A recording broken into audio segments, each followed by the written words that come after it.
So let's cross to a member of the European Parliament who hails from neighboring Germany, Rasmus Andresen of the Greens, member of the European Parliament's Economic Committee. Thanks for joining us here on France 24. Thank you so much. What's your reaction from the outside looking in to what's unfolding here in Paris?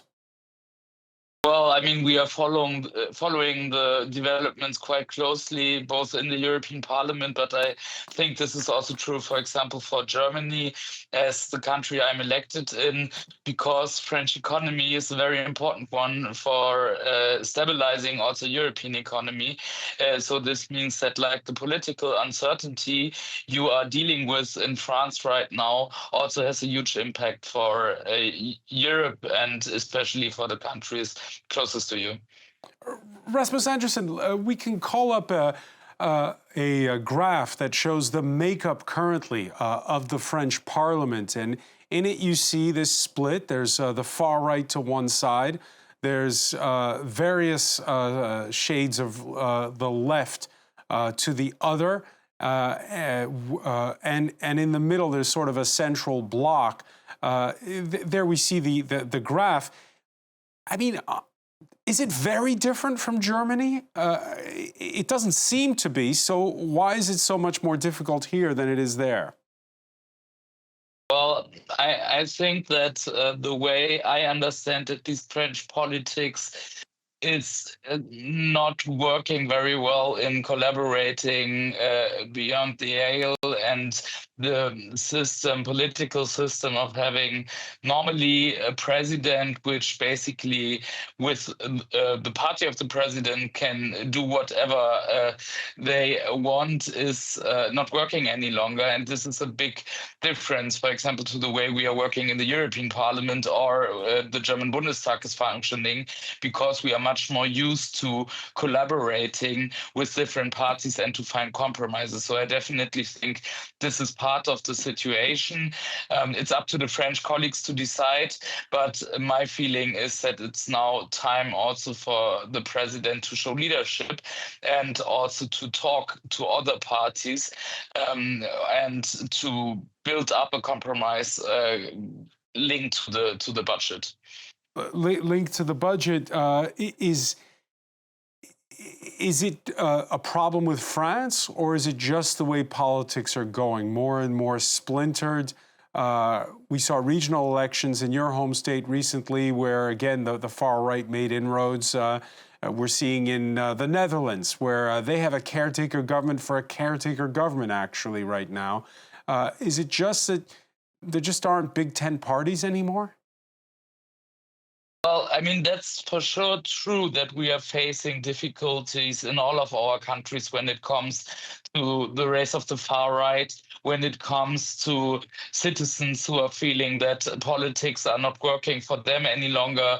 There are big economic problems in Germany as well as in France. We can see an economic divide and polarization, which I also think needs to address much better, both from national politicians, but also from the European level. Fighting inequality needs definitely to be part of the agenda. But then I still think with the majority still possible in the French parliament that there is room for compromising, and this means to find solutions which are reducing the deficit of the national budget, but also means not a further economic polarization. We all know would hurt French economy as well. Austerity cannot be a solution either in France or at the European level. Yeah, the question of you're on the left wing of the spectrum, and yet here you are saying that top priority right now is bringing the deficit down. Is that France's deficit? There's the fears of a snowball effect for the rest of the continent? I mean, the first reactions on the financial markets showed that we are in the same boat, and France, as one of the most important economies in Europe, definitely has a role to play. We are connected through the single market, through our currency and other things. This means that, of course, the further development of the French economy has an important effect for other parts of Europe as well. And your reaction to the fact that Marine Le Pen is calling for a dissolution of parliament. She, in a latest poll, is the favorite if the first round of a presidential election were to happen tomorrow. What impact would that have on Europe?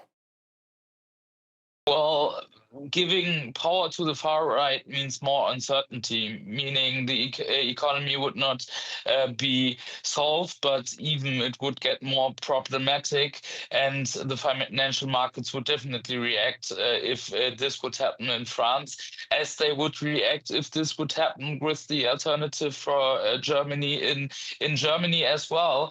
And this is why I think it's really important to keep the far right out of power and to try to find balanced compromises and solving the inequality questions with the other parties which are not interested in a crisis and in populism like the far righters, but really want to find a solution for the citizens. So this, I think, was important for France, but for all of Europe as well. One quick final question. In the halls of the European Parliament, are the French just the subject for some memes and jokes right now, or is it serious? No, it's serious, and we are definitely discussing this a lot with our French colleagues. I'm a member of the Green group here in the Parliament with our Green colleagues from France, but also with the other groups. And my feeling is that they all are very concerned about the situation and that they all want to find a solution.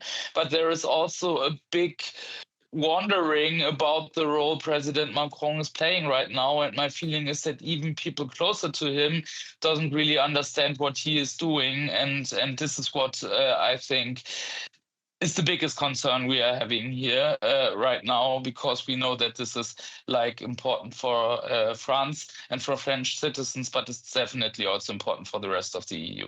Rasmus Andresen, many thanks for speaking with us here on France 24. Thank you so much. You heard the perplexity there of that German lawmaker about the role of the French president himself. Well, clearly, the German system is totally different. There is indeed a president, but it's more wondering what Emmanuel Macron is doing. Right. Yes, and the thing is, everything it's still a semi-presidential system here.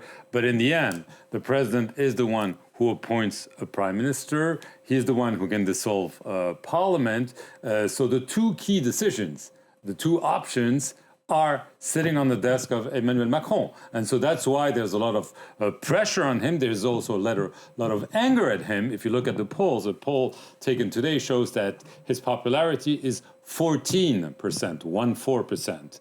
This is at the level of his predecessor, François Hollande, who was so unpopular. He was around 15%, that he was not able to run again for a re-election. So clearly this shows that Emmanuel Macron is very isolated.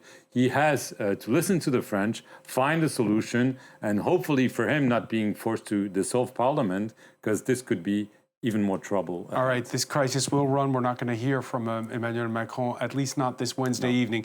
Mark Perlman, many thanks. More to come. You're watching France 24.